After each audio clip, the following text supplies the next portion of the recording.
Hi friends, ഇന്നത്തെ special നിങ്ങളെ ഒന്ന് കാണിക്കാമെന്ന് ഞാൻ വിചാരിച്ചു. ഇത് കണ്ടോ? ഇതെന്താണെന്ന് മനസ്സിലായോ? ഇത് ബീഫ് ഫ്രൈ ആണ്. ഒരു പക്ഷേ കുട്ടികൾക്ക് വെജിറ്റബിൾ ഒന്നും കഴിക്കാൻ താല്പര്യമില്ലാത്തവർക്ക് നമുക്ക് ഇങ്ങനെ ബീഫ് ഫ്രൈ ചെയ്ത് കൊടുക്കാം. ഇതെല്ലാം ബീഫ് കടയിലെയാണ്, ബാക്കിയെല്ലാം നമ്മുടെ പറമ്പിലെയാണ്. ഞാൻ എന്തോ ചെയ്ത് ബീഫ് വേവിച്ചിട്ട് വെളുത്തുള്ളി ആദ്യം ഇച്ചിരി വെളിച്ചെണ്ണ ഒഴിച്ച് വെളുത്തുള്ളി അങ്ങ് ഫ്രൈ ചെയ്ത്, വെളുത്തുള്ളി മൂപ്പിച്ച്, ഫ്രൈ അല്ല മൂപ്പിച്ചിട്ട്, അത് നമ്മുടെ പറമ്പിലെയാണ്. പിന്നെ ഉള്ളി സബോള അതും നമ്മുടെ പറമ്പിലെ, അതെടുത്ത് വഴറ്റി എന്നിട്ട് ഞാൻ ബീഫ് നമ്മൾ നേരത്തെ മസാലയെല്ലാം ചേർത്ത് വേവിച്ചതാണ്. ബീഫിട്ട് അതിൻ്റെ കൂടെ 2 പഴുത്ത തക്കാളി, നമ്മുടെ പഴുത്ത തക്കാളി 2 എണ്ണം ഇട്ട്, അതും പറയണ്ടല്ലോ നമ്മുടെ പറമ്പിലെയാണ്, അതിട്ടിട്ട് എന്നിട്ട് ഞാൻ നല്ല പച്ച തക്കാളി ഉണ്ടായിരുന്നു, അതുകൊണ്ട് ആ പച്ച തക്കാളി കൂടെ അരിഞ്ഞിട്ട്, എന്നിട്ട് നമ്മുടെ ക്യാപ്സിക്കം, സിംല മിർച്ച, ക്യാപ്സിക്കം, ബെൽ പെപ്പർ അതുമിട്ട് ഇളക്കി, എന്നിട്ട് കുറച്ച് നമ്മുടെ ചീരയുടെ ഇലയും കൂടെ, എല്ലാം ബീഫ് എല്ലാം റെഡി ആയി കഴിഞ്ഞപ്പം ചീരയുടെ ഇലയും കൂടെ അരിഞ്ഞിട്ട് കുഞ്ഞായിട്ടരിഞ്ഞ് അങ്ങ് ഇളക്കിയെടുത്തു. ഇതിനിടയ്ക്ക് ഞാൻ പറയാൻ മറന്നുപോയി, വെളുത്തുള്ളിയുടെയും സബോളയുടെയും കൂടെ കരിവേപ്പിലയും ചേർത്ത്, അവസാനം ഒരു ഇച്ചിരി കുരുമുളക് പൊടിയും കൂടെ ചേർത്ത്. ഇതെനിക്ക് ഇൻസ്പിറേഷൻ തരാൻ കാരണം, ഞാൻ പണ്ട് ഇങ്ങനെ ഉണ്ടാക്കുമായിരുന്നു.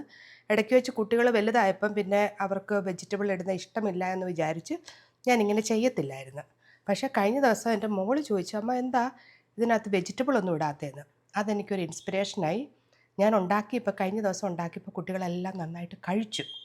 അപ്പം ഞാൻ ഓർത്ത് ഇത് നിങ്ങൾക്കുമായിട്ടൊന്ന് ഷെയർ ചെയ്യാം. കുട്ടികൾക്ക് വെജിറ്റബിൾ കഴിക്കാൻ ഇഷ്ടമില്ലെങ്കിൽ നമുക്ക് ഇങ്ങനെ അവരെ കൊണ്ട് വെജിറ്റബിൾ കഴിപ്പിക്കാം.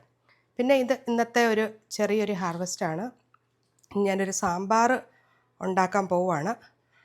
സാമ്പാറിനുള്ള നമ്മുടെ പച്ചക്കറികളൊക്കെ ഞാനിവിടെ ഇങ്ങനെ അരിഞ്ഞു വെച്ചു. ഓൾറെഡി പരിപ്പും ഉരുളക്കിഴങ്ങും ക്യാരറ്റും ഒക്കെ വേകുന്ന, ക്യാരറ്റ് നീക്കി ബാക്കിയെല്ലാം നമ്മുടെ പറമ്പിലെയാണ്. പിന്നെ ഇത് കുറച്ച് നെക്ടർ കിട്ടി, കുറച്ചേ ഉള്ളൂ. പിന്നെ ഇത് ഇതൊരു പ്ലമ്മാണ്, കുറച്ച് പ്ലം കിട്ടി. ഇതൊക്കെ നമ്മുടെ വീട്ടിലെ അല്ല കേട്ടോ, ഇതൊക്കെ നമ്മൾക്ക് കിട്ടുന്നതാണ്. നമ്മുടെ കമ്മ്യൂണിറ്റിക്കകത്ത് പലർക്കും പല പല ഫ്രൂട്ട്സ് ഉണ്ട്, അവരെല്ലാം നമ്മളെല്ലാം ഇങ്ങനെ ഷെയർ ചെയ്യും. പിന്നെ ഇതാണ് അടുത്തൊരു സ്പെഷ്യൽ. ഇത് നമ്മുടെ കുക്കുംബർ, ഇതൊക്കെ നമ്മുടെ പറമ്പിലെയൊക്കെയാണ്. ഇതുകൊണ്ട് നമ്മൾ ഓർക്കും ഇതുകൊണ്ട് ഇനി എന്ത് ചെയ്യുമെന്ന്. ഞാൻ എന്താ ചെയ്യുന്നതെന്ന് വെച്ചാൽ, ഇതുകൊണ്ട് ഞാനങ്ങ് ജ്യൂസ് ഉണ്ടാക്കും. ഇനി കുറച്ച് സ്പിനച്ചിൻ്റെ ഇലയും കൂടെ പറിച്ചുകൊണ്ട് വരണം, അത് പറിക്കാൻ മറന്നുപോയി. ഇതെല്ലാം കൂടെ വെച്ച് ഞാൻ അങ്ങോട്ട് ജ്യൂസ് അടിക്കും. ഫ്രൂട്ട്സ് കഴിക്കാൻ മടിയുള്ളവർക്കും ചവയ്ക്കാൻ മടിയുള്ളവർക്കും അപ്പോൾ അത് ജ്യൂസറിനകത്ത് ഇട്ടാൽ പിന്നെ അതിൻ്റെ ആ റഫേജൊക്കെ പോകുമല്ലോ, നാരുകൾ പോകുമല്ലോ. അതുകൊണ്ട് ഞാനിത് മിക്സിക്കകത്ത് തന്നെ ഇട്ടാണ് അടിക്കുന്നത്. എന്നിട്ട് ഇതുകൊണ്ട് നമുക്ക് സാമാന്യം ഇങ്ങനെ ഷുഗറൊന്നും ആഡ് ചെയ്യേണ്ട ആവശ്യമില്ല. ഇതുകൊണ്ട് നമുക്ക് സാമാന്യം മധുരമൊക്കെ കിട്ടും. ഈ ഫ്രൂട്ട്സ് എനിക്ക് വെറൈറ്റി കാണും. ചിലപ്പോൾ ഇതിനകത്ത് ഇച്ചിരി ബനാന ചേർക്കും, ചിലപ്പോൾ ഇച്ചിരി മാംഗോ ചേർക്കും. അങ്ങനെ മാംഗോയും ബനാനയൊക്കെ കടയിലെ ആയിരിക്കും, ബാക്കി എല്ലാ ഫ്രൂട്ട്സുകളും ഇവിടെ തന്നെ ഉണ്ടായതാണ്.